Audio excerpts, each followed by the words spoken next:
this stuff ain't real, no. I'm cruising forward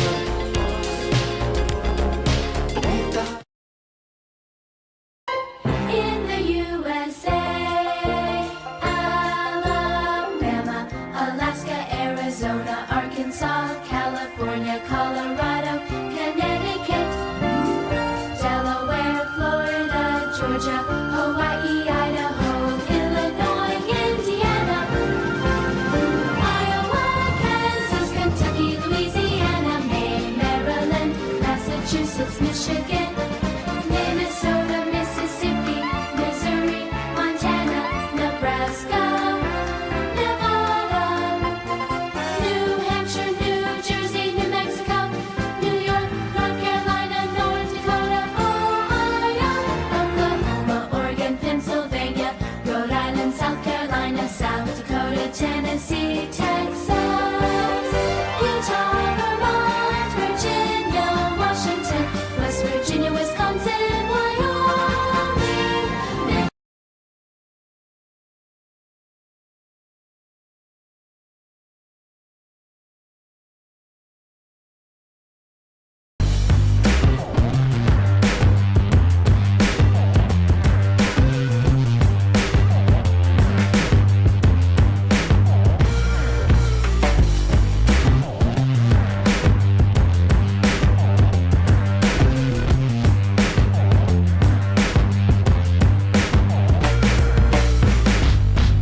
Welcome to WYCD Wicked. That stands for What You Can Do, and that opening ditty was a map of what would happen if only Gen Z voted in the next election, based on current polling. Ooh boy, no wonder Republicans are desperate to manipulate the system we use for voting to cut them out.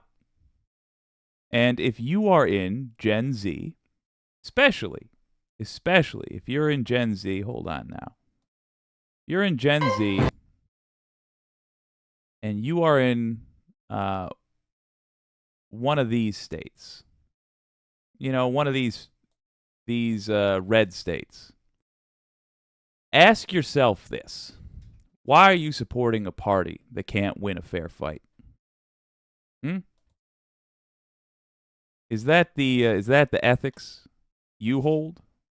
Can't win a fight, so you don't fight fair. Is that it? I hope you're better than that.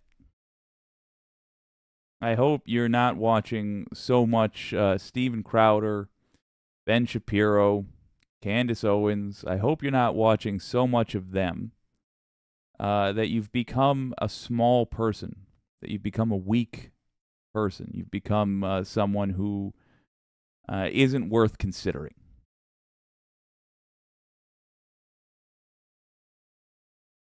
Because the sort of person that cowers from a fair fight, they're just not worth considering. Consider that. And understand that your fellows in your generation, they're on to something. How are y'all doing tonight? I'm feeling fantastic. Because we got nothing but bad news for the GOP, which is great news for democracy. Pinkerbell, good to see you. That was cute, she says. I love it. Hello, Christy Z, Brendan Carter, Ohio. I know. Tao and Jack, hello. Rex Trek, the gang's here, man. Hello, Wicked Foxy Dragon, good to see you, man. Well, let's jump into the news. We have, for the news portion of the night, let's kick it off proper with terrible news for everybody's least favorite human, Donald Trump. I'm Ben Meiselas from the Midas Touch Network. Donald Trump just got hit with a powerful consent bond order in connection with the criminal case, the RICO criminal case. Heads up, y'all were saying that the Midas Touch headlines or video titles are a little deceiving, and I agree. And I try not to show those video titles where they promise more than they deliver. But in this one, oh boy, it would be hard to exaggerate it. Case brought in Fulton County. It is signed by Judge McAfee, the judge presiding over that matter. It calls for $200,000 in bond. I'll discuss how that's broken down. And it also has very strict provisions about Donald. Yeah, he's going to go into it, but I do not care about the cost of the bond. Anything less than $1 billion is basically nothing, maybe $500 million. It's not the money. It's what he's talking about right here. Trump engaging in further harassment, either direct or indirect, or intimidation of victims, witnesses, co-defendants, the community, and it specifically references in this consent bond order Donald Trump's social media behavior, making it a violation of this consent order, meaning Donald Trump could be remanded to jail or to prison thereafter immediately if he violates this consent bond order by directly or indirectly threatening, intimidating, or harassing witnesses, victims, co-defendants, the community at large, which would... What? I mean, they may as well have made it... Yeah, that's Ben Meiselas is doing his best impression there of Donald Trump reading the conditions of his bond. They may as well have said he'll get tossed in jail if he breathes. I think Donald Trump has a harder time struggling to suck in breath through his untrained lungs than, or into his untrained lungs, than he does attempting to intimidate witnesses. I'm convinced he'll violate it. I don't have any doubt at all that he'll violate it. He might even genuinely, accidentally violate it. He's paid so little attention to threats of consequences because they simply have not come that he doesn't really, I'm sure, understand what he signed. But he signed it. So the question's really going to be, is the judge going to put up with his nonsense or not? And I think we've approached the point, or we've not approached, we've arrived at the point in the United States, if you're watching from around the world, wondering what the mood is here, where we're sick of the nonsense. If the GOP is going to riot over something, all right, do it. Do whatever you're mouthing off about what you're going to do. But most folks that I have watched talk about this in a professional setting have gone from, well, we have to be very careful about, to, well, if he gets bad enough, then we're going to have to, why the hell is this guy still walking around? And the people on the street seem to be have been saying that same thing from the beginning. We're the ones that have to deal with the Nazi flags being waved in our faces and goddamned traitor scum flags being waved around, and getting assault rifles pointed at us at protests by randos who are just allowed to show up and wave their guns around. We're getting sick of it, and all this, well, the GOP just constantly degrades the country, makes the world, the whole earth, a worse place, is essentially responsible for the climate catastrophe that we're enduring. We're sick of them getting treated not like the rest of us, but in fact better than the rest of us. So we're sick of them not only receiving no punishment in any form, be it political, be it judicial, any form whatsoever, are they receiving punishment for their monstrous behavior as a whole damn party. But they are treated like they are our betters. In what possible way is any member of the Republican Party better than the lowest of anyone else? They're not. And I think collectively as a country, we're sick to death that they are not at least held to the standard that decent people are. Consist of the judge, the Fulton County District Attorney, the community being Fulton County. You know how Donald Trump likes to threaten and harass like the overall city, how he talks about Atlanta in disparaging ways. That would be covered by this as well. So pull up the consent bond order for defendant Donald J. Trump. And here's what it says. This was entered on August 21st, 2023. The above This is interesting. We'll let it go. I do want to correct myself already. When I say member of the Republican Party, what I should clarify that I mean is the politicians. The politicians are an entirely different subject than the people that get tricked politicians. But I stand by everything else I said. They're the worst scum we have, Republican Party politicians. Filth.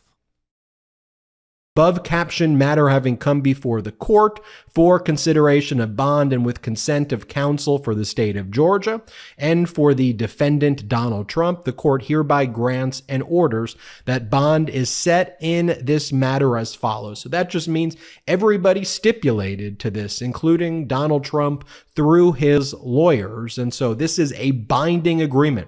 Think about it like a binding contract. So the court hereby grants and orders that bond is set in this matter as follows. Bond amount. For count 1, violations of the RICO Act, $80,000. For count 5, criminal solicitation, $10,000. For counts 9, 11, 13, 15, 17, and 19, all criminal conspiracy counts, $10,000 respectively. To go to count 27, filing false documents, $10,000.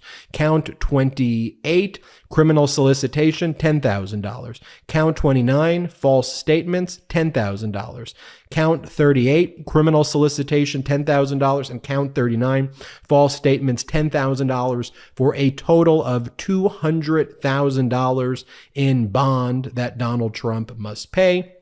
It then says the defendant shall appear, defendant Donald Trump shall appear in court as directed by the court. So Donald Trump will have to show up every time Judge Scott McAfee requests that he be present, including, of course, at trial, the same way Donald Trump refused to be at trial in the civil case brought by E. Jean Carroll, where Donald... It's underappreciated. I just want to state I love the differences between civil and criminal trials right now. Oh, appreciating it. Just stopping and smelling the legal roses. Donald Trump was found to be a sexual abuser and committing defamation and owed E. Jean Carroll $5 million, but I digress. Number 4, the defendant Donald Trump shall perform no act to intimidate any person known to him or to her to be a co-defendant or witness in this case, or to otherwise obstruct the administration of justice. This shall include, but is not limited to, the following. So then it lists what would constitute an act that would be viewed as intimidating a person known to Trump to be either a co-defendant or witness or otherwise obstruct the administration of justice. A, defendant Donald Trump shall make no direct or indirect threat of any nature against any co-defendant. The defendant Donald Trump shall make no direct or indirect threat of any nature against any witness, including, but not limited to, the individuals designated in the indictment as unindicted co-conspirators, individual 1 through individual 30. C, the defendant shall make no direct or indirect threat of any nature against any victim. D, the defendant shall make no direct or indirect threat of any nature against the community or to any property in the community. I think that refers to the community of Atlanta, the community Fulton County. I just want to be clear that my hair is particularly stupid today, and also that I'm glad the judge is spelling out the various things he is definitely going to make threats against. The property being the courthouse, the property being the judicial administration, and then E, the above shall include, but are not limited to, posts on social media or reposts of posts made by another individual on social media. Again, Boom. that is directly addressing Donald Trump's conduct, where he tries to hide behind his reposts on his social media platform, where someone else who is a proxy of his posts these heinous and despicable things about Fulton County District Attorney Fani Willis, about witnesses like former Vice President Mike Pence, about others involved in the action, about Atlanta in general, about the Atlanta court system, about the DA's office. So Donald Trump reposting another individual attacking any part, the judge, the witnesses, the victims, will be subject to a violation of the consent order, and Donald Trump would be remanded to the Fulton County Jail immediately. And then the fifth condition here is that the defendant, Donald Trump, shall not communicate in any way directly or indirectly about the facts of this case with any person known to him to be a co-defendant in this case, except through his or her counsel. That condition number 5 has been a condition we've seen in the cases brought by special counsel Jack Smith that have been ordered by the magistrate judge both in the Southern District of Florida as well as the magistrate judge in Washington, D.C. But these additional terms specifically addressing Donald Trump's social media posts and reposts is one of the strongest terms yet we've seen in the bond conditions that have been imposed on Donald Trump. And then this addition of this to so on and so forth. The last unique thing I have to say about that is just I realize that he's been told he can't talk about the case before. But he needs to be told that. It needs to be written down. It should be on every single condition of bail that he gets. And as far as I recall, it is. And it is because of what we all know. His trial strategy has nothing to do with the law and everything to do, or let me try this again. His strategy for dealing with the trial has nothing to do with the law and everything to do with sidestepping it.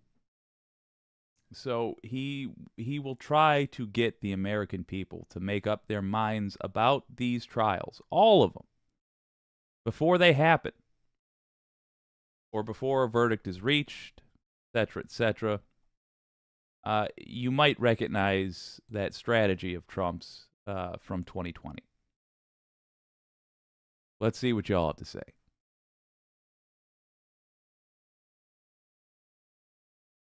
Anti-corporatist. Oop, actually, I shouldn't push for that. Should probably try to scoop her up for my stream, LMAO. All right, let me jump up. I popped on to EQ last night, and one of my old guildies, EverQuest, what? Who I hadn't seen for a while, told me her name. All right, I'm going to read that off air, because I'm not sure how much of it you intended to be on air. But man, I'll tell you, your old pal Jake was in EverQuest and EverQuest 2, and I'll tell you, I prefer the original. Because, my God, the freedom you had to build out a character was fantastic. And the idea of cosmetic clothes, come on. You know I'm into it. Wireless mic, oh, it comes and goes. Oof. Yeah, we're working at it. I'm going to try to get a, boring, but you should know, a Verizon wireless, yada yada, for doing the show. 'Cause the wired connection sucks. At his age, says Elaine Sharp, they should not have to give such long, specific list of things not to do. Absolutely. And I'll tell you, if it were a different defendant, they wouldn't. They would just, as soon as they would give vague instructions that like an adult would be expected to understand, means don't with the trial, and as soon as he behaved the way he always behaves, he'd be tossed in jail. That's how regular folks in our justice system get treated. But Trump, because he has a fanatical group of followers who are willing to do violence for him, and in fact are really looking for both an excuse and the courage to do violence on his behalf. They're looking most of all for permission to do violence on his behalf. Because of that, the judges are put in a position where they're forced to spell out well ahead of time the kind of behavior that will get your ass arrested. We know he's going to still do this, and the question now is, which judge, if any, will have the guts to actually uphold the law? It's going to be real tough, because that judge will forever be spoiled in the eyes of Trump's followers. At least this is, I'm sure, what they believe, the judge. And I'm sure each one of them is thinking, well, mine is a really important case. This other case, this civil trial here or this state trial there, they're the ones that should fall on the sword for this. But they're going to run out of I say this from a place of true understanding. They're going to run out of time for which they can procrastinate with. And eventually one of them is going to have to either say that their rules, their orders must be followed, or they don't have to be. We'll see. We will see. Hey, speaking of people getting sick of dealing with Republican nonsense, let's look at some of that nonsense. So when I tell you that people are sick of Republican nonsense, I also include, to some degree, their voters. We said good and early on this stream that embarrassment, call yourself a Republican in public, is going to be a major part of what does away with this party. It's an embarrassing thing. We need to make sure it stays embarrassing. The following story, don't let them forget about this. Every time somebody mentions they're a Republican, try to bring up this or one of the many stories like it.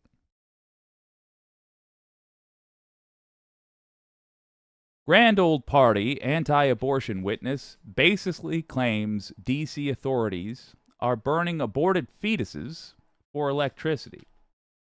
Why have I picked this story? Well, because it's on Business Insider. It's other places as well. Don't worry.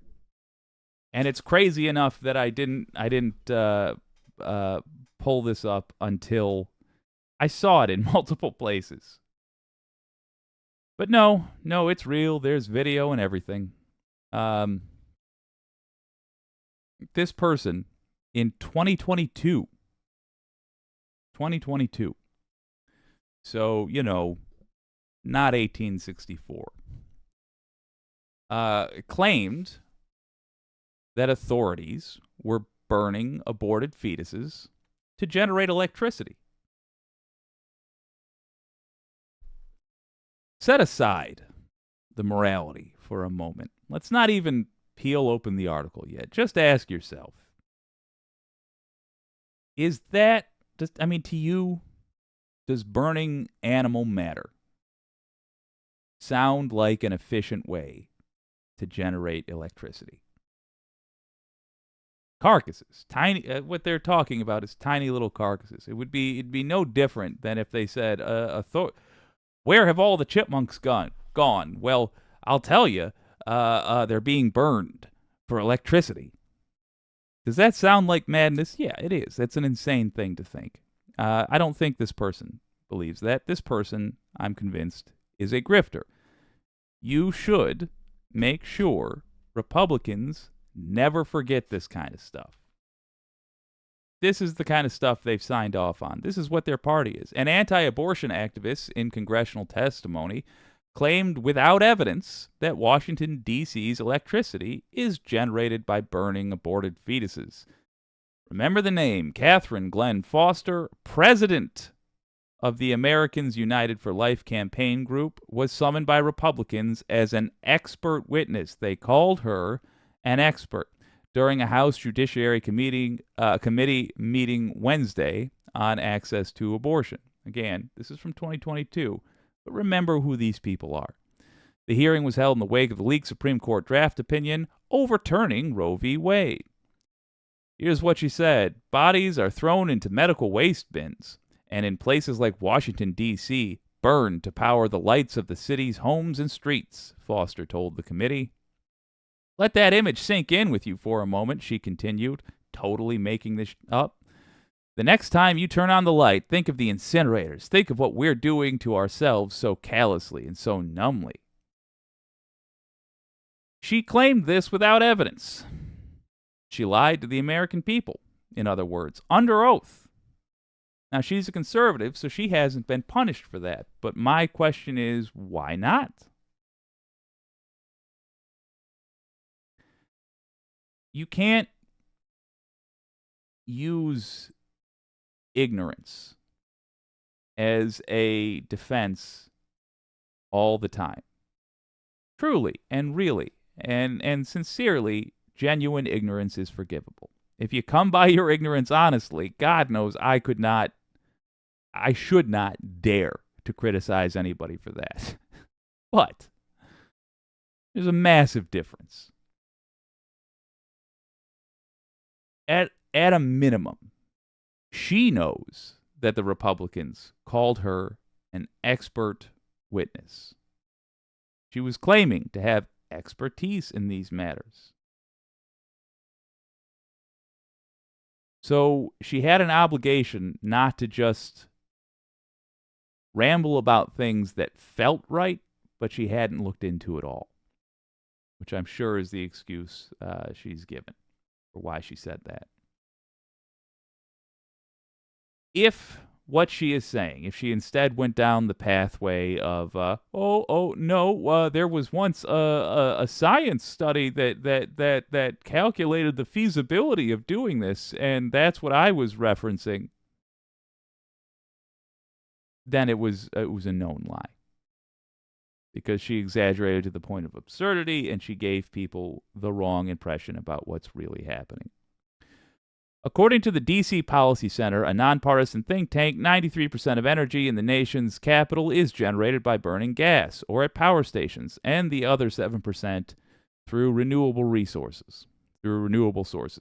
Insider has contacted the D.C. Department of Energy and Environment and the Health Department for comment. D.C. is not among the parts of the U.S., including Indiana and Ohio, that have passed bills requiring aborted fetuses to be given burials or cremations, and they are disposed of as medical waste. In other words, she lied. She is a liar. And again, I ask Republican voters now, if you have found yourself voting for these people who must lie to you in order to convince you of things, are you really going to vote for them again? They don't respect you enough to tell you the truth, whether you're happy to hear it or not. They do not respect you enough. What else are they lying to you about? If they had the gall to do a gigantic, easily provable lie like that, or rather, easily disproven lie like that, what other things are they lying to you about? What are some of the slicker actors lying to you about? Do you think the people in the House who are just a little bit more responsible, do you think it's that they got, the Senate, not the House, do you think it's that they're more honest, or do you think it's that they're more professional, they're better at lying? Ask yourself that, and I dare you to actually fact check the people you support.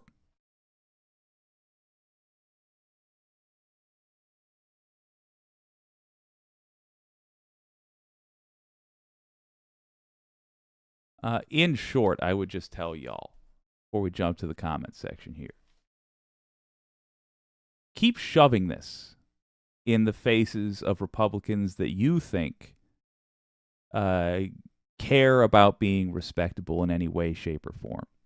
If they want to seem like the type of folks whose political opinion should be taken seriously, throw that in their face. Say, I did not hear word one about a resolution for this. I didn't hear the apology for this if one was given by the party you keep supporting. Why does the party you keep supporting put up nonsense like this? And let's just be crystal clear. She said, the actual words she said, not what you're supposed to secretly interpret. What she said was, in D.C., they burn fetuses for energy. And so a professional, God help us all, had to spend their workday verifying whether or not that was true. And to the shock of absolutely nobody, it was a lie. So why did Republicans invite a liar to come lie in front of Congress? And follow up, what are you going to do about it, Republican voter? Are you going to contact your politicians and demand they denounce this person? I know it's been a year. Never too late to find your soul.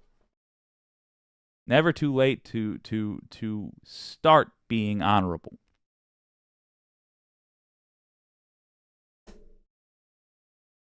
Is this who you are, Republican voter? Is this all you are? Let's see what the wicked community has to say.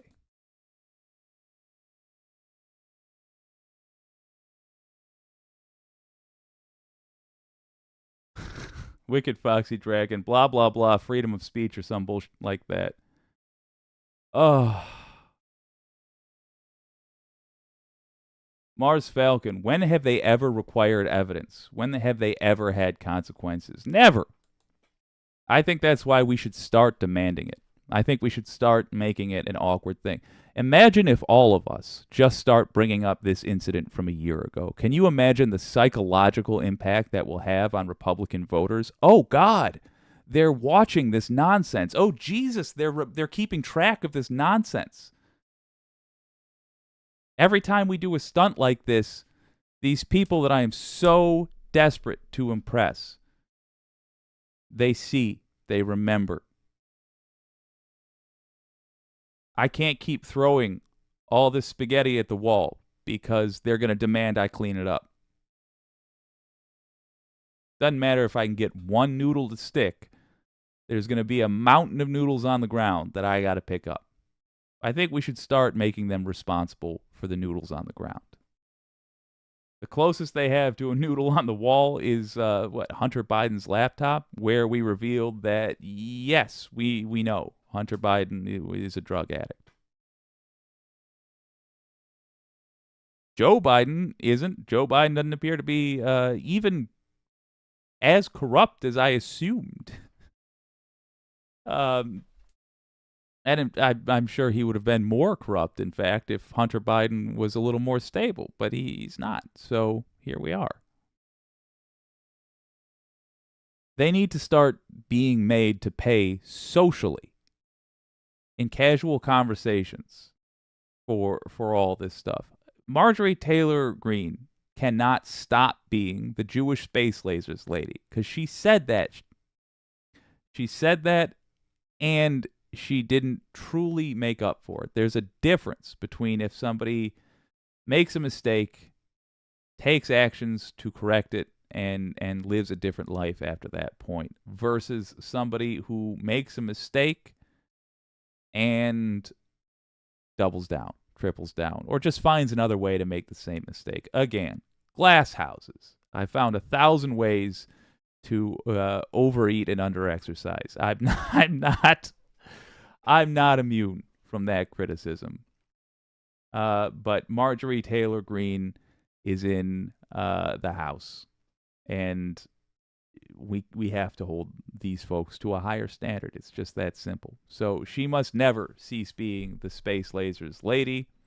And everybody who says that they are even considering voting for a Republican, hit them with that weird stuff.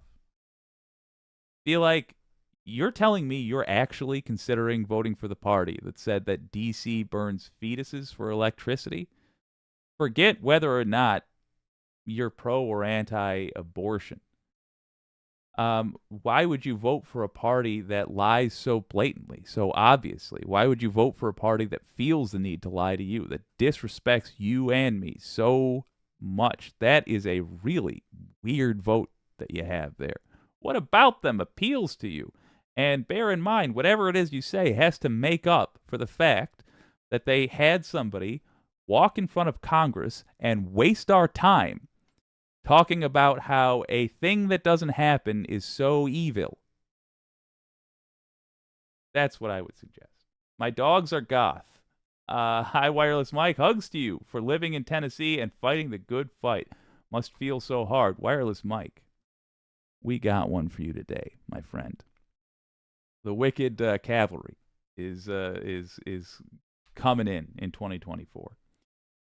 Pinkerbell, that's not even the wildest thing she said on the record. MTG is a mess. Yes, and we should constantly batter Republican voters. Y'all know reserve the hate for Republican politicians, but the shame needs to be doled out to the voters, because anybody supporting that, you're not doing them a favor by pretending it's okay. Not okay. They're supporting madness, and they need to, at least, if they're going to support madness, they need to accept that that is what they're supporting. Wicked Foxy Dragon, just think how evil the person that made up that story has to be. Absolutely. Tao and Jack, the drug situation regarding Hunter Biden bothers me because the MAGA people will ask congregants to pray for their struggling or dead relative or friend. The hypocrisy truly pisses me off. Yeah. Yeah, me too. I agree. It's, they don't have an ounce of kindness in them. And I don't know who I'm talking about now. I feel like I'm talking about the politicians. I know. All right. If I'm going to say a definite statement, then yes. I know Republican politicians don't have an ounce of kindness in them. There's too many Republican voters. God help me. There's too many Republican voters to say that of them. But definitely, kindness is not part of their politics. I have never seen a Republican voter talk. No, I withdraw that. I haven't seen it. It doesn't mean it's true. But I'll finish a sentence so it's not frustrating. I personally haven't seen a Republican voter searching for a politician who has a plan that will help out somebody other than themselves. But let me be clear. The bad guys are the politicians. It's not the voters. Do shame the voters. That's for their own good. That's an act of love. But it's the politicians that are the bad guys. And I should not make that line vague at all, because it would be wasted energy. All right. Wireless Mike. We got to talk. Got to talk Tennessee. We have that's all our what you can do's tonight. Basically are around the South. Specifically Tennessee in one point. We'll get there. But tonight. For now. For this segment. It's the South in general. I should probably record this so that the video gets up in a timely manner. Let's take a whack at it.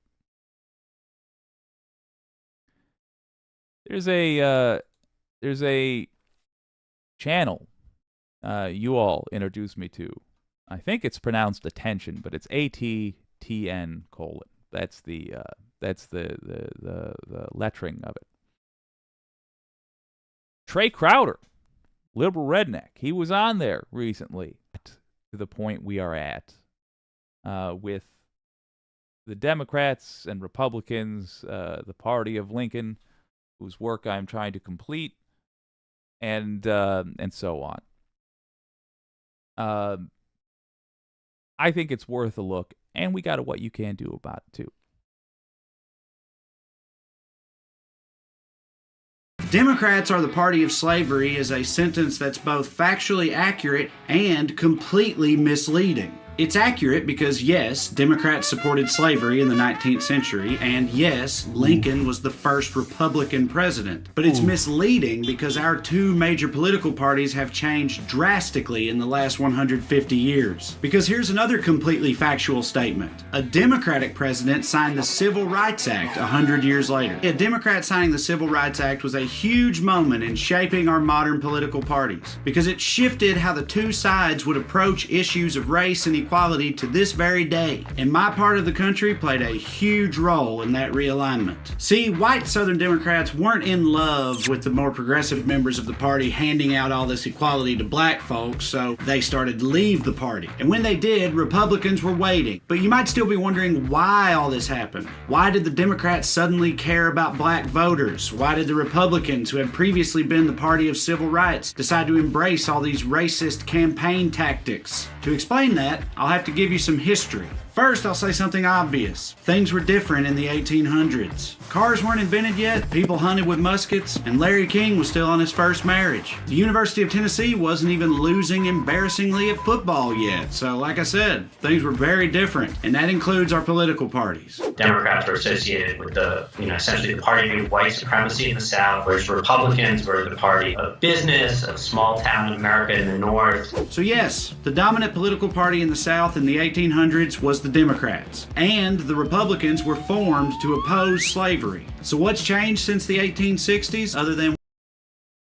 I really need to give the proper credit for that Larry King joke. That was good. He's an older gentleman, you see. He fought a civil war, ended slavery, and invented spaceships and hubba bubba. Well, it's not like there's one single moment where the Democrats hiked the racism football to the Republicans, but there are a series of key turning points. Like in 1948, when Democratic President Harry Truman signed an executive order outlawing segregation in the military. This did not sit well with Southern Democrats, especially a governor-turned-senator-turned-ghoulish skeleton from South Carolina named Strom Thurmond. Old Strom was the epitome of a Southern Democrat, which meant he was a committed segregationist. Strom was so upset about Truman's armed forces integration efforts, he left the Democratic Party and launched a presidential campaign to defeat Truman on a states' rights platform. He called the new party the Dixiecrats. There's that Southern connection right in the name. He lost, of course, as Southerners who secede while claiming their states' rights were under attack often do.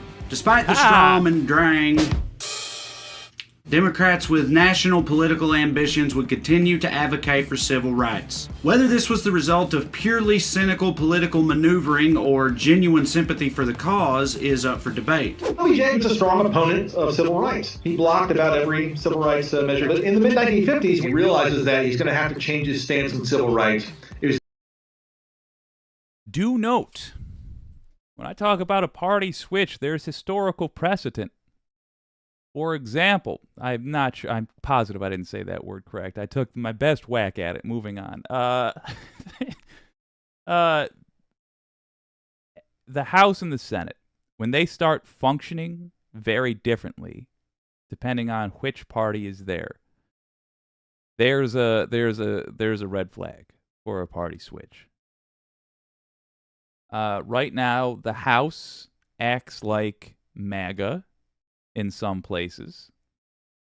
For the Republicans, it acts like MAGA. Whereas in the Senate, to use the existing rules as literally as they can, whether that's the intent of the written rule or not, they're trying to follow the letter in order to skew things in their favor. Whereas MAGA is just really pulling pages out of Hitler's book and finding the closest rule that they can to slap on top of it and calling it that. But no, when the House and Senate start acting differently, that's telling you that the voters of a certain party no longer hold the same beliefs that the party as a whole does. And they're the voters for that party because there is not something that is a better option for them that's feasible yet. But we are in that awkward stage. I also think that you're seeing the early signs of that with the Democrats. You have a very progressive House and a not that progressive Senate, but it's more so. It is more so progressive in the Senate, in my opinion, than. Let me put it this way instead. This is perhaps more accurate. The differences between the House and Senate with the Democrats are less fundamental. I think that might be a better way to put it. They're less fundamental than the differences between the House and Senate with MAGA. And I don't think I think that's going to become more pronounced rather than less as time goes on. He's going to go anywhere. He helps move the 1957 Civil Rights Act through Congress. He helps get it passed. So he'd come around to support civil rights, but really for cynical reasons. The Civil Rights Act and integration caused a huge backlash in the South among socially conservative voters. In response to this exodus of white Southern Democrats, Republican politicians developed what's now known as the Southern Strategy. I'll let an expert explain. The key person here is Barry Goldwater, who's a senator from Arizona. In 1961, Barry Goldwater goes down to Atlanta to speak to a gathering of Southern governors and says, we're not going to win the black vote in 1964 and 1968, so we ought to stop. A senator and a key candidate for most asking for it punch in the mouth ever in U.S. history. It's too late. C'est la vie. Instead, we need to go after white Southern conservatives, and that's a vote we can win. So the idea here is to just go all in on the Southern white vote. In 1981, Republican political consultant Lee Atwater was caught on tape laying out how Republicans would appeal to white Southern Democrats' prejudices without saying anything too explicitly racist. Just listen to how casually this strategy rolls off his tongue. You start out in 1954 by saying by 1968 you can't say that hurts or backfires, so you say stuff like forced busing, states' rights and all that stuff. The byproduct is blacks get hurt worse than whites. LBJ was a... Hey, gang. You know how we talk about how they say the quiet part out loud more and more these days? You just heard the granddaddy of quiet parts. And now when you hear states' rights being rattled off, just remember what it's supposed to really mean. Allow me to show you one more time. Backfire, so you say stuff like forced busing, states' rights and all that stuff. The byproduct is blacks get hurt worse than whites. LBJ was aware of what... And the byproduct is, let's just be clear, the byproduct is, as in the thing he said he wanted them to go for, the byproduct is blacks get hurt more than whites. That is the Republican Party that we have experienced in a nutshell. That's the goal. There it is, gang. Hurt everybody, and make sure we hurt black folks more. And we can't say the N-word anymore. So instead, what are we going to do?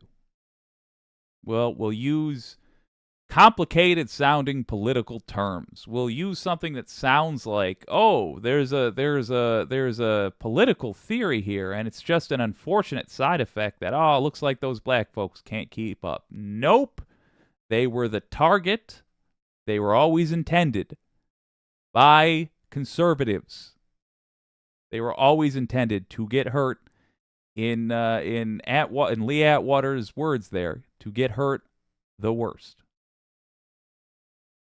But also pay attention. If you're a white person, who I doubt you're watching this channel, if you're a white person that thinks the following way, but if you're a white person that's going, yes, good, yeah, got him.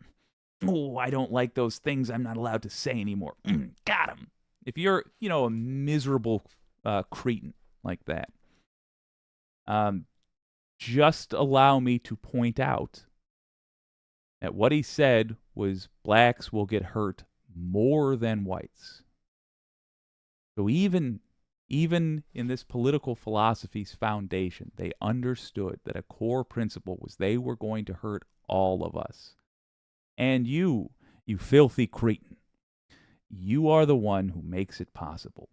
You're the one who makes it possible for these powerful people to keep stealing from you because you are so pleased that black people get it worse than you do.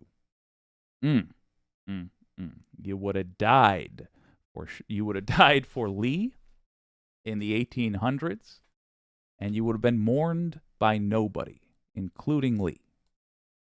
What Republicans were doing, by the way, there's a quote from him that frames this hustle perfectly. If you can convince the lowest white man that he's better than the best colored man, he won't notice you picking his pocket. Hell, give him somebody to look down on, and he'll empty his pockets for you. It seems like it would make the most sense to align with people that are in your same socioeconomic group, but, why do that when there's an easily identifiable way to make yourself Since I'm feeling sour, I'm just going to complain for a moment. This is what I want to do. Damn it. I'm trying to do that with Pixel Progressives, but Jesus. A little bit of animation takes days, and it doesn't look as good as this. This looks so clean. I might have to find an even easier drawing style. All right, let's enjoy it. seem better than someone? Say there's three guys hanging out, like a white dude, black dude, and a rich dude, and there's like 10 cookies. The rich dude takes 9 cookies and turns to the white dude and is like, that black dude's trying to take your cookie. Yep. Yeah. So yes, Southern Democrats were enthusiastically for slavery in the 1850s, almost as enthusiastically as Republicans turned against integration in the 1960s and 70s. Yeah, parties are like people, they change. When I was 18, I thought Korn was the new Led Zeppelin. That barely tells you anything about me in 2020. It definitely doesn't tell you anything about what my grandchildren think about Korn. The lesson should be to continually question who's on the right side of history now so we can figure it out and join them. I mean, wonderfully put at the end there, too. Figure out who's on the right side of history now so we can join them. Yup, that's it. That's it right there. Oh, what can you do about it? Well, folks, there has been no better time to run for office. I would like to encourage you all to run for office. You don't have to be in the U.S. House. You don't have to be in the U.S. Senate. We need progressives at every level of government. It is, first of all, a pretty darn good paying job. If you are in a tiny little town, you can be part of your city council or town council or charter, whatever, blah, blah, blah, they call it. And let me tell you what the compensation is. It's usually something like $1,000 a year. And if that doesn't sound like much, it's not.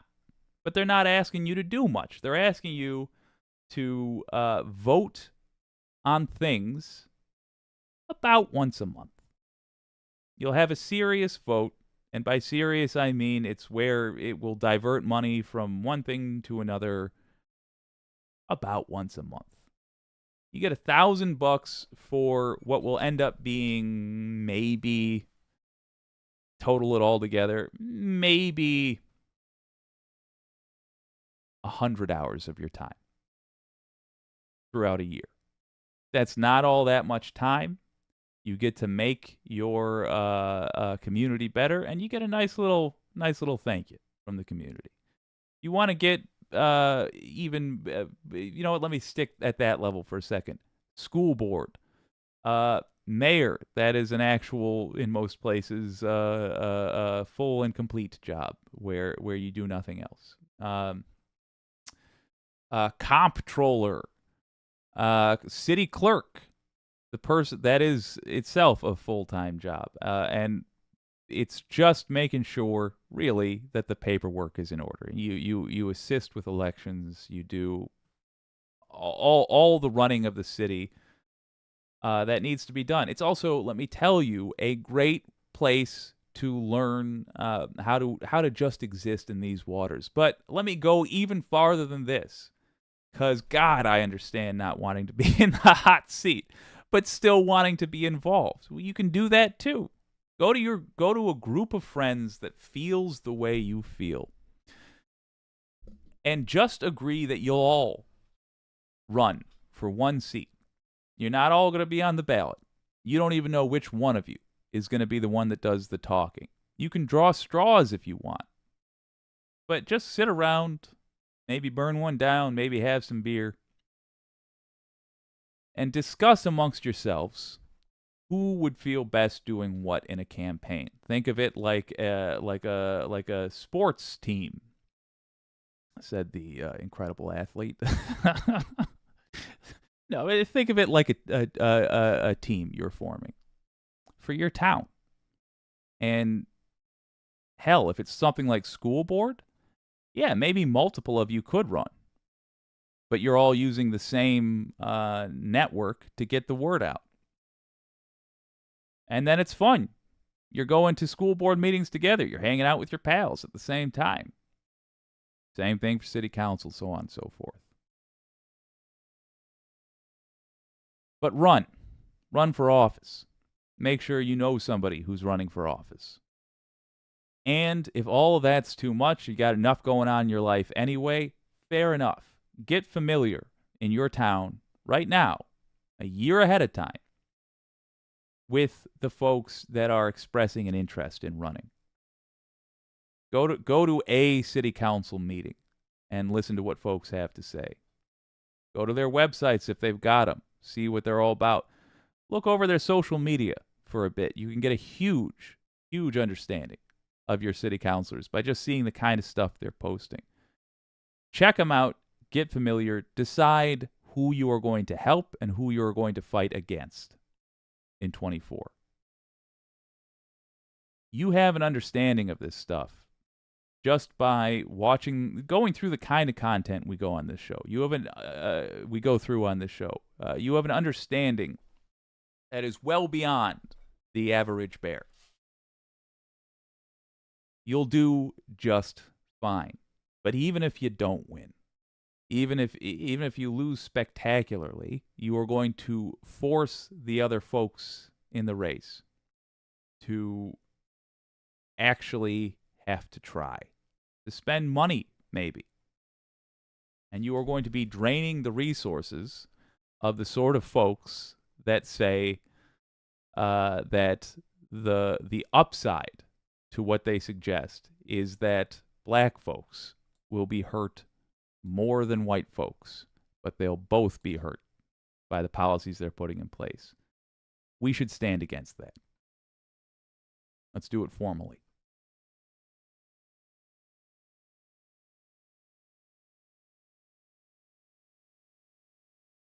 Ooh, looks like Richard Hinckley's spitting some fire. For those who don't know the counterpoint to states' rights, it's states' rights to do what? Yes, indeed. Yes, indeed. My dogs are goth. You should run, Jake. I'll tell you this.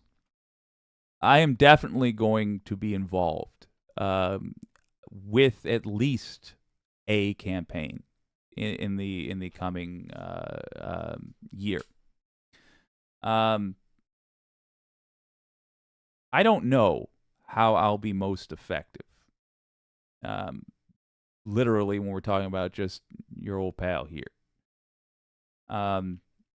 I would hate to promise you that I'll actually run for an office, because when I pitched that idea of forming a team, I mean it.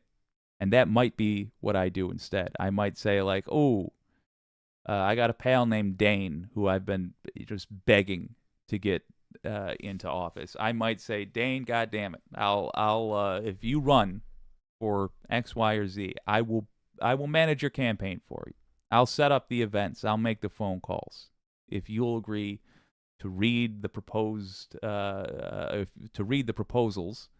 and vote on them, assuming you get into office. But yes, I will be involved, and I encourage y'all to as well. It'll be fun. Ooh. Wireless Mike, I sent you a link in the Friday Peace Talks spreadsheets. It's today's news. You'll want to read this. All right. News Channel 5, Tennessee House member. Oh. All right. let's have a look. I'm probably going to be furious, and in full disclosure, just based on that headline, non-zero chance that we'll do a follow-up segment on this. But let's look at it raw. I do want to start looking at y'all's suggestions live, because otherwise we're going to have a show like I have planned for tomorrow, where I'm just desperately trying to catch up on things that are too important to be put off for as long as they have been. This is from Nashville 5, or News Channel 5 Nashville, excuse me. Tennessee House members, well, I bet I know which ones, vehemently debate rules that could instantly silence them. All right, I bet I'm going to see 3 names along the or at least 2. Along partisan lines, the Tennessee House voted to add rules to the special session that could silence members. Members argued for more than an hour about the new rules, which were described in a veiled manner. Again, Republicans, how come you can't just talk straight, huh? How come you got to hide what you're trying to do? Is it because it's shameful? Is it because you're ashamed of your own actions? Let me address this to Republican voters specifically. How come the people you keep voting for have to act like cowards every time they try to do something? How come their proposed rules have to be veiled and roundabout? They can't just say what they mean. And when they do give a straightforward answer, it's always the most horrible, embarrassing, wretched thing a human being could think up to say. Why is that? Could it be that you vote consistently for filth that makes our country worse? I think that's the case. Let's keep reading. 2 of the 3 members were consequently expelled a week later, but both were reelected to their seats in a special election. Well, I assume they're referring to Justin Jones and Justin Pearson. And the 3rd unexpelled member would be Gloria Johnson. Rule 18 would allow Speaker Cameron Sexton, a well-known, to gavel down a member for being out of order for what is described as a material disruption. What is a material? That was the very question I was wondering. What is a material disruption? House Leader William Lamberth and Representative Johnny Garrett wouldn't specifically describe it because they are cowards. These rules scare me, Representative Jason Powell, a Democrat from Nashville, said. They scare me as an American who believes in a free state of democracy. We didn't come up here to limit the speech of the members of this body. We came up here to attack a problem. Instead, we are starting off by amending the rules to limit democracy. It's ridiculous. It's absurd. Shame on you for voting for these rules. This is outrageous. I can't believe this. Lamberth and Garrett. You can't believe it? These people would vote to simply imprison all black people. If such a vote came up, they might be too cowardly to say it directly. But if there was a rule that allowed the U.S. government to round up black people and put them in chains, that is what they would vote for. I would believe any low that the Tennessee government thinks to.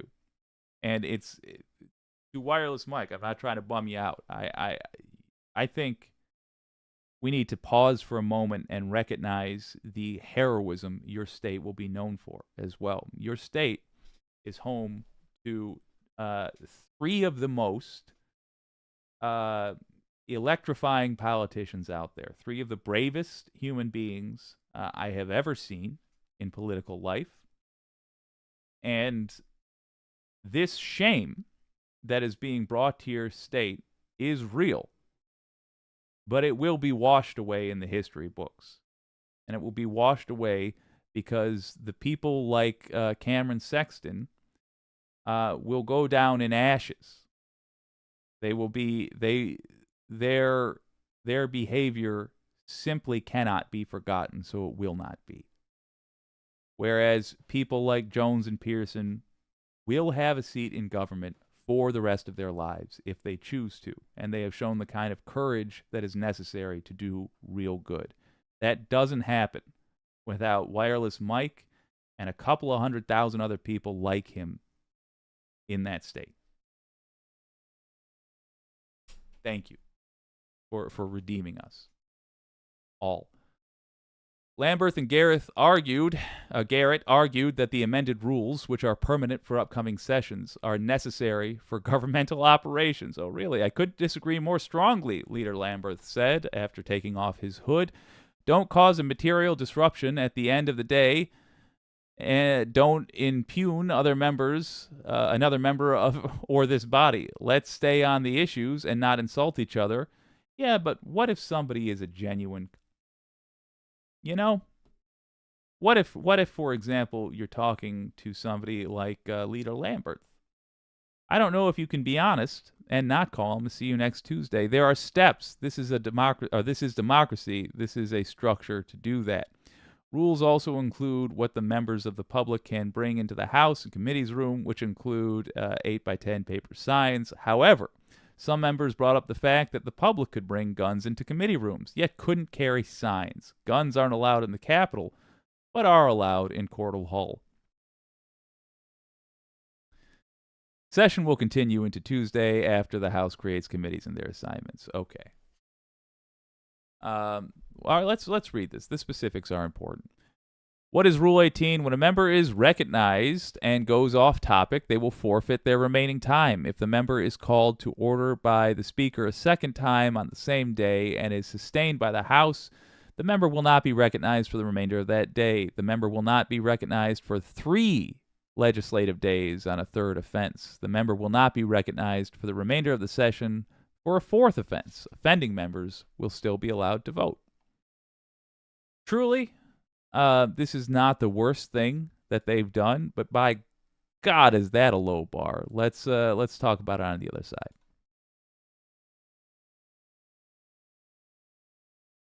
Yeah, I would simply say, number one, if you can, write your legislator about this. Tell them you're not in favor of the rule. And that if they're a Republican, make sure they know that you think it's an embarrassment that they would suggest such a rule. It is a classic Republican thing, and particularly a classic Southern Republican thing. Write a rule that is incredibly vague. Write a rule that is triggered, so the consequences are very clear, but what triggers those consequences are not very clear. How will it be used? Well, gosh, they know that Democrats would be very hesitant to use such a rule because they have morals and ethics and all those things that, human beings end up developing eventually. Whereas Republican politicians will use it as an excuse, and they will simply they will call a hiccup a violation of the rule. They'll call a yellow tie a violation of the rule. They'll look for somebody to sneeze, and they'll call that a violation of the rule, and will use it, as always, to silence any opposition, to literally silence any opposition. So because of the folks proposing it, we should definitely be against this rule. But also, given the fact that it's so vaguely written as to what triggers the what change of topic triggers the rule to go into effect, that on its face should mean that nobody votes for it. But we know Republicans will. So I would recommend that you contact your representative and ask them not to. See if we can peel off as many votes as we can. At the very least, make sure that they know they're spending some of their scumbag capital. This is one of the things they're going to have to hope they get away with in order to do it. Good suggestion, Wireless Mike.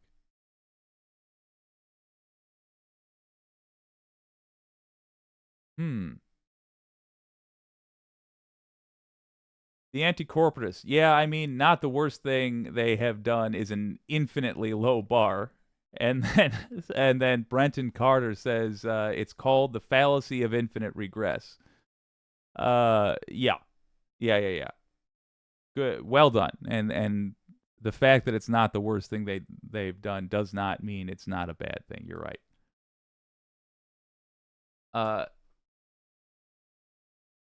JFJ Live. Interesting. Codify civil rights, human rights, and voting rights into law. Hell yeah. Get money out of politics. Hell yeah. Tax the rich. Prison reform. Universal health care. Clean energy. Brother, I hope you're running, because I want to vote for you. And the debate being had is between Democrats doing more to make Republicans play fair, and I'm not sure what the other side is, but I do think that I'm essentially behind you both on this one, because I like the idea that we can do better, says JFJ Live, by putting in place efficient systems that work at scale. Let's do this. Hell yeah. What I really like to hear in the way you're thinking is that you actually have some ideas for how government could be used to do cool stuff. Set aside the specifics of the debate about how we're getting there, which I do. I'll unload a guilty conscience here. I do like going through the live chat later and looking at the live replies when I don't have the clock ticking. But what I like seeing is some excitement about things we could do. Once upon a time, there were no highways, and now if we really want, we can drive sideways across the country in a couple of days. That's significant. Imagine 10 years from now, we have a public transit system which is fun and even a little bit luxurious to use. Everybody's got like a big fluffy chair that they sit in, a la a Sherlock Holmes movie. And it gets you from New York to LA in 2.5 hours or some insane like that. We genuinely could have stuff like this if we insist upon it. Instead, we keep letting billionaires take a huge chunk of our tax dollars, not even billionaire tax dollars. Billionaires don't really get taxed in this country. They take a huge chunk of our tax dollars, and they spend it on overpriced military equipment that we genuinely don't need. Don't need it. So I like the way you're thinking, and I encourage you to keep it up. All right, let's talk about Tennessee specifically. We've been going on for some time about, there we go. Yeah, we've been going on for some time about the greater game plan. And that is, of course, winning the House, Senate, and White House in 2024 so that we can do some of this rad stuff. And, fix the dire problems that are here now. They're currently part of our lives. You don't have to have a summer, every single summer, where you're like, oh, God, I hope Grandpappy doesn't die today. Because it's hot enough that I could see that happening. That doesn't have to be every single summer of your life. That doesn't have to be every single summer day of your life. You don't have to every single day look up which of the states and countries around the earth are on fire because we are afraid to vote Republicans out of office or somehow unable to do that.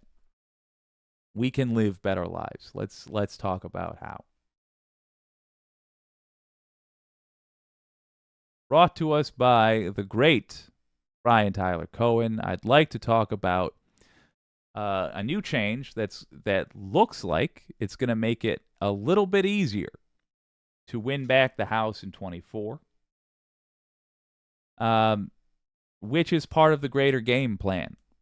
If we really, really want to change this country, the major goal we should be striving for right now is winning the House, Senate, and White House in 2024 for the Democrats. After that, our work isn't even going to be over.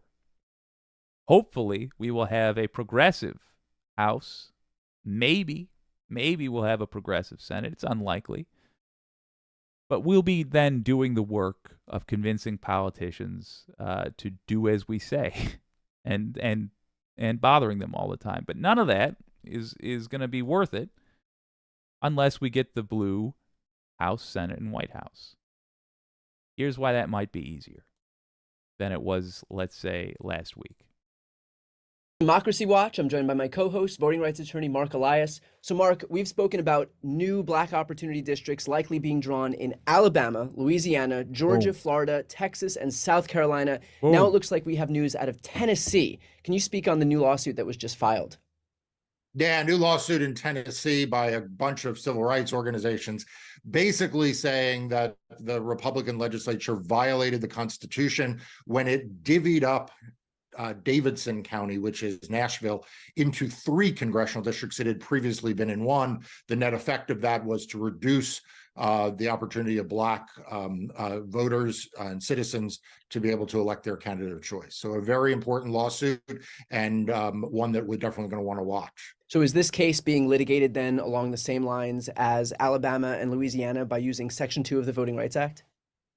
No, so this is being litigated under the U.S. Constitution. So if you think of, in one category, you have Alabama, Louisiana, and Texas, where basically the claim is that Section 2 of the Voting Rights Act requires the creation of a majority-minority district in order to allow minorities an equal opportunity to elect their candidate of choice. Okay, that's a statutory right under the Voting Rights Act of 1964. There's a second line of cases, though, under the U.S. Constitution, under the 14th Amendment, that says basically you can't discriminate against voters based on race by either cracking them or packing them. And that is what the claim is in Tennessee, is that essentially Republican elected officials, the legislature, knowingly divvied up Black voters into a variety of congressional districts and a couple of state legislative districts in a way to diminish their ability to elect candidates of choice. And that violates the U.S. Constitution. And is that the 14th Amendment to the Constitution? It's the 14th Amendment to the Constitution. It's the same basic legal theory as what we saw in the South Carolina case we've talked about before, which is going to be heard by the U.S. Supreme Court. Okay, now what are the implications for Tennessee in terms of seeing that state being ordered to draw new, fairer maps? So look, if the plaintiffs prevail here, and I think they have a really good chance. I mean, one of the sort of sidelights to all of this is that for all of the talk last term about Allen v. Milligan and Section 2 and the hostility of conservative courts, sometimes to the Voting Rights Act, although we won that case in the Supreme Court. These constitutional challenges actually historically have attracted conservative justices and judges. So conservative justices and judges have typically not wanted to allow state legislatures to divide up people based on race in the way in which alleged here in Tennessee. So if this case prevails, then you would see a new map drawn and almost certainly Nashville reunited, and that would create a district which would be much more heavily African-American and much more Democratic. Is there any... So just to clarify, the House is barely held by Republicans right now. It probably wouldn't be if they hadn't cheated. Just to be clear, they had to create Republican districts where there were none and shouldn't be any. They had to chop up the districts in such a way that they could squeeze a couple of House seats. Again, because Republicans cannot win a fair fight. They cheat because they're weak. I mean, it's really that simple. They're too weak to win without starting to run 10 seconds before the starting gun goes off. Now, we've begun to enter into the era where we're not going to put up with that anymore. I don't know why we put up with it for, let me just check, the entire history of the United States. at least with conservatives. But hell, we're through with that. There are cases now in court which are going to be damned near impossible for Republicans to win. That will restore some of these districts back to where they should be. But just to be clear, right now, a lot of the nonsense that we have to put up with, when we hear, let's say, about fetuses being burned to generate electricity for D.C., those kinds of lies we are hearing because these liars cheated and relied on gerrymandering, which they had good reason to know would be overturned in court. In other words, would be found to be not following the rules. They relied on gerrymandering to get the seats that they got. So when they are in 2024, after showing their asses for years to the American people,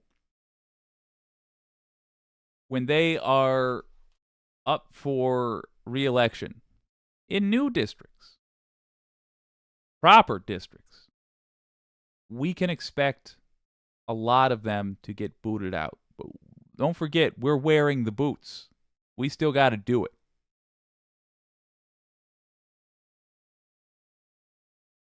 Let's check out the details. Reason to believe that the court would reject this lawsuit? Look, you never know what a court is going to do, particularly before it hears the evidence. But I think that this is like I said, this is a very strong claim. There really isn't a neutral argument as to why you would take Nashville and divide it into 3 congressional districts. Right. There's sometimes we use this phrase, traditional redistricting criteria, right? Traditional redistricting criteria, like you try to keep counties together, you try to keep communities of interest together. Well, this doesn't do any of that. This actually divides Davidson County, it divides Nashville, it divides communities of interest, and it heavily fractures the Black community in that county in a way that, to me, looks like it transgresses the 14th Amendment. Regardless of which way this goes, do you believe that this will be resolved at least before the 2024 election? Absolutely. Yeah, this case will go to a 3-judge federal court, which hears these cases. Sometimes when we talk about 3-judge panels. Sometimes we talk about 1-judge panels. This will be a 3-judge panel, and those panels typically move very, very quickly. And I expect this case, we will likely get at least resolution on a temporary basis. In other words, resolution for 2024, I expect we'll get certainly before the end of the year. Now, I started off by reading like half a dozen states where we're expecting new maps to be drawn. Are there any other states where we should expect more lawsuits challenging the current congressional maps? Yeah, so, you mentioned Alabama, Louisiana, Georgia, I put in one bucket. Those all sort of, to me, follow the Allen v. Milligan line. I expect we'll have new maps in certainly in Alabama and Louisiana, and Georgia goes to trial this fall. I expect similar outcome there. My law firm's involved in all 3 cases. We've talked a lot recently and read in the news a lot about Florida. That case is now a state case that my firm is involved in, is now focused on 1 congressional district. This is the 5th. Former district, Florida 5, held by Representative Al Lawson. I expect that will get resolved this year. Texas, a little bit longer time frame, but could be resolved by the end of this year, hopefully. And then you didn't mention New York. There's a big battle brewing in New York about whether or not the map that was drawn by a Republican judge's special master for the 2022 election, whether that map should be in place for the entire decade, or as the intermediate court in New York has ruled, the bipartisan independent redistricting commission in New York should have to meet its constitutional obligation of presenting the legislature with another redistricting map. My firm won that case in the intermediate court. Truly, I find all of this interesting, but beyond the understanding that there are multiple districts around this country, and in particular, the conversation being triggered by an upcoming case in Tennessee, I don't think it's necessary to add a whole hell of a lot, because I want to talk about what you can do about it. Let's jump to that right now. No offense to Mark Elias or Brian Tyler Cohen, and if you want to see the whole thing, don't worry, the link to the clip's in the description. Go check it out. But here's what you can do. If you find yourself in one of these districts, or even near one of these districts, if you possibly can, volunteer to help. The link's in the description for that particular county, the Democratic Party. If you click on that link, it'll take you to a page wherein you can list the things you think you'd be good at. Knocking on doors, writing emails, writing letters, so on, so forth. It's a hell of a thing, driving people, by the way, to the polls.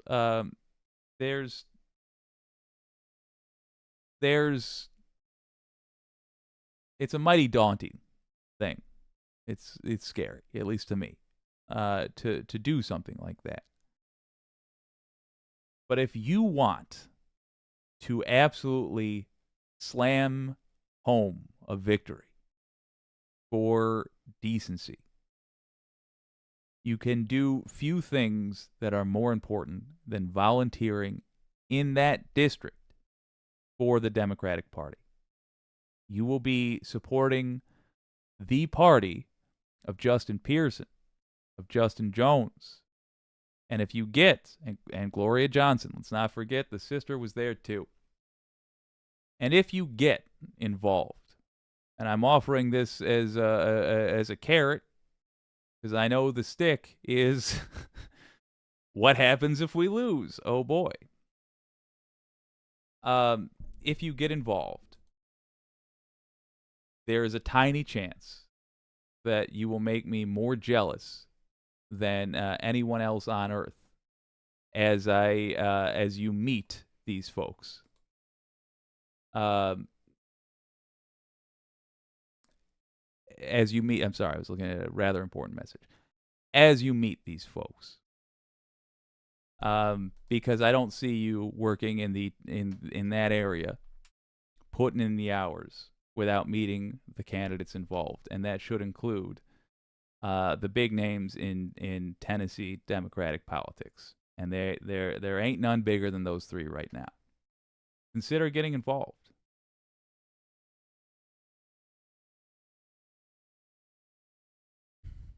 All right, let's have a gander at the chat. Wireless Mike saying, "Do not incite violence. Let me jump up because you are quite correct." Let's see where that's coming from. All political funding. This is true because media ad buys happen in districts. Yeah, I'm not sure if anybody was genuinely advocating for violence, but let me be crystal clear. Set aside the morality of just forget it for a second. There is no faster way to undo all of the progress that the left has made in the last couple of years, and it's made a hell of a lot as a serious political movement. No faster way than for just one of us to find ourselves in the position that these J6 nut jobs were in. It's just bad strategy. Morality? Yeah, I'm against it on those standards as well. But on the off chance, and I can't see the comment specifically. Whatever was said, I am assuming it was said either in jest or not genuinely advocating for violence. But to be crystal clear, no. Just, it's bad strategy. It's that simple.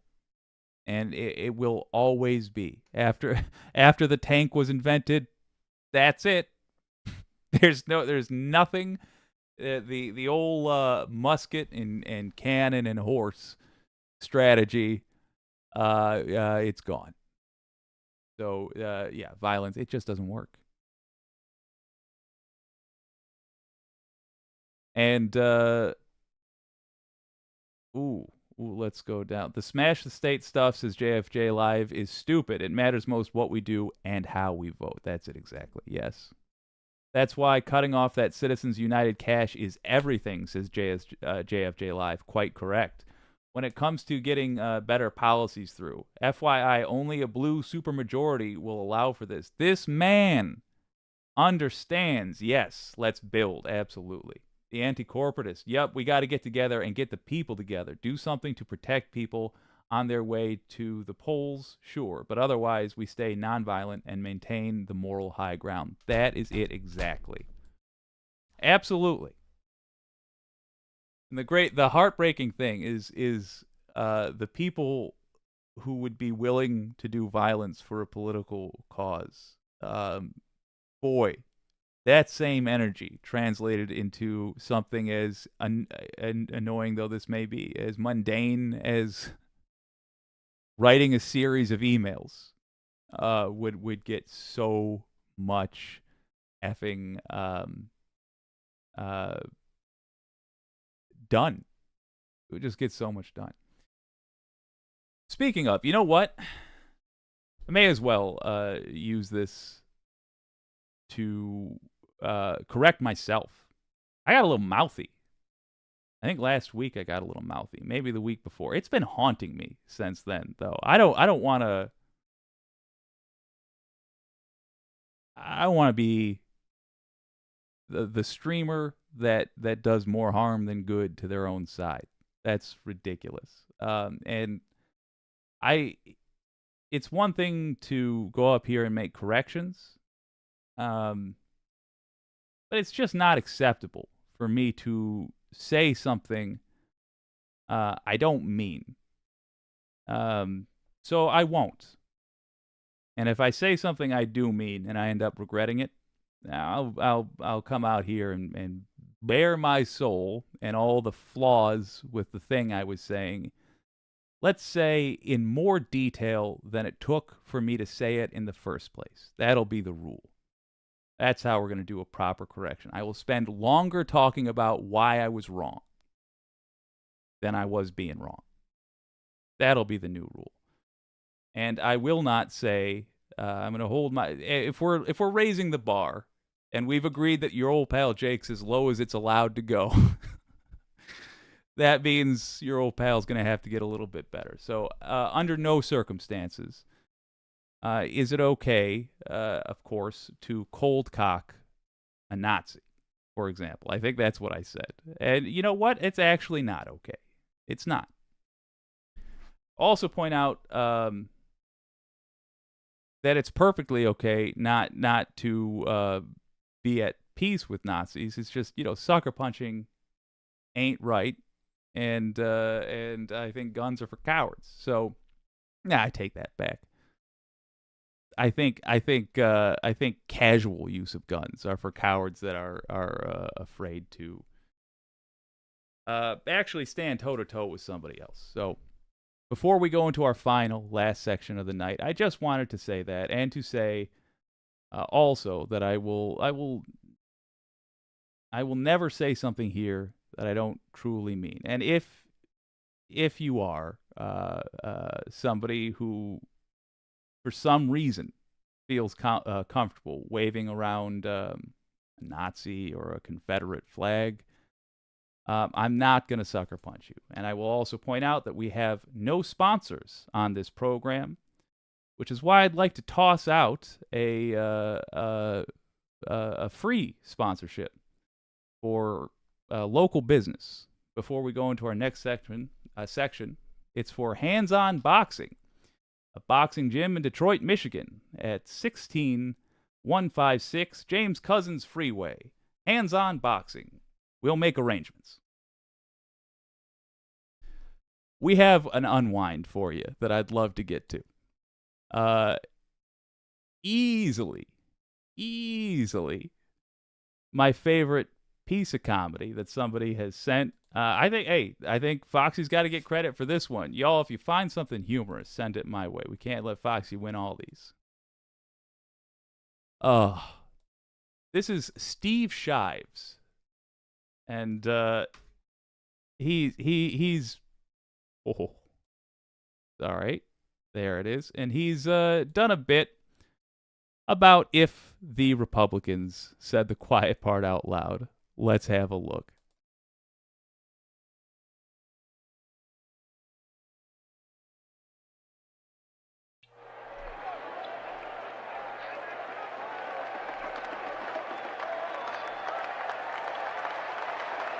Good afternoon, suckers!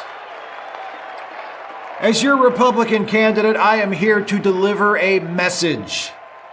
I am here to make you angry. I am here to make you afraid, to lie to you and tell you that nothing is your fault. I am here to tell you that your way of life is under assault from the woke mob. People always ask, what do you mean by woke? I'll tell you what I mean by woke. I mean black people. I mean gay people. I mean trans people. I mean women. Women who don't buy into my shtick. Not you women who are here today. You are definitely not woke. I mean teachers who want to teach your kids anything that makes you uncomfortable. I mean anything you don't like or you don't understand. I mean anything I think will make you upset that I can blame on the Democrats. I am here to stand up against cancel culture because I don't think anyone on our side should ever be held accountable for anything we've said or done. I am here to stand up for law and order, by which I mean we should make the laws and we should impose the order. And when I say we, I mean people like me, not people like you. There it is. I want you to vote for me, but none of you actually get a say in any of this. And whether or not any of the policies I want to enact would be to your benefit isn't something I really care about. Part of law and order is policing. And I want to tell you that I support the police 100%. Until they start investigating Republicans. Law enforcement departments that investigate Republicans need to be defunded and radically reformed, rebuilt from the ground up if necessary. It's the only way to repair that institutional rot, by which, again, I mean they're conducting investigations of Republicans. I'm here to say that we should cut taxes, not on you. Well, maybe on some of you, a little, but mostly on people like me, rich people. But I don't just want to cut taxes, I want to slash regulations. Not to make your lives any better, but to make it easier for people like me to do business however we want. That's why it's so important to me and my fellow Republicans to get rid of things like workplace safety requirements and environmental regulations and child labor laws and the minimum wage, so we can finally focus on the only thing that really matters to any of us, which is making as much money off of your labor as we possibly can. I'm here to say that healthcare should be treated like any other commodity. Okay, I was going to rag on the editing a little bit, but that's a good cutaway. Good Lord. And if you can't afford to pay for it, you can just die. I really don't care. I don't believe healthcare is a human right. I don't believe abortion is a human right, but not because I care about babies. I just don't believe women deserve human rights anyway. And that actually includes trans women, which is the only form of trans equality I support. I'm here to tell you that I know climate change is real. and caused by human activities, but I don't care. And it doesn't make any difference because as long as I'm in office, I will fight hard every day to ensure we do absolutely nothing about it. Why? Because responding to climate change costs money. And I'd rather keep the money myself because if I'm rich enough, climate change won't affect me like it will you. I'm here to tell you that I support our military. I will always fight for a bigger budget for our armed forces, and I will always fight to distribute as much of that budget as I can to private defense contractors, and as little of that budget as possible into anything that could possibly benefit the actual troops. I don't care about the troops, or their pay, or their equipment, or their physical and mental well-being. I'm glad they're there because they provide me with the easiest, most surefire applause line there is. God bless the brave men and women who defend our country.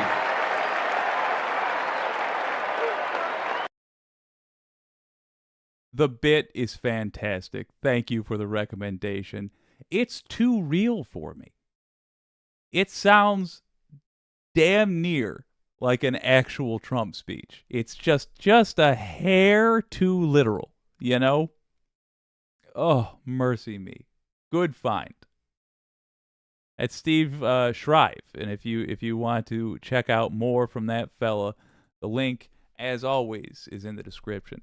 Y'all, I had a fantastic time hanging out with you tonight, skating on the line, and and most importantly, talking about what you can do. Don't forget redistricting.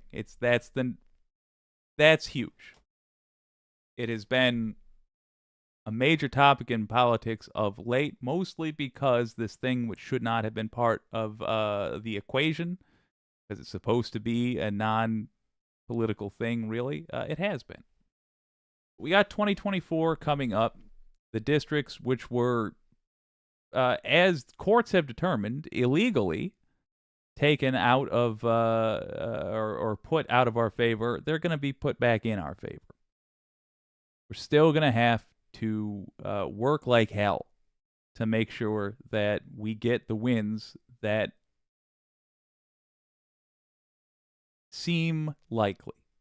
But let's never again take a single victory for granted. I'll see you tomorrow. It's a 2 for Tuesday. I'm going to attempt in the on one of our streams to go through all of the viewer suggestions that you have sent in that I put in the absolutely must talk about category. I just looked at that folder. It's too big. It's too big to be left alone. So that's one of the streams tomorrow. I will see y'all then. We definitely have a show at 9 and another one at a random time.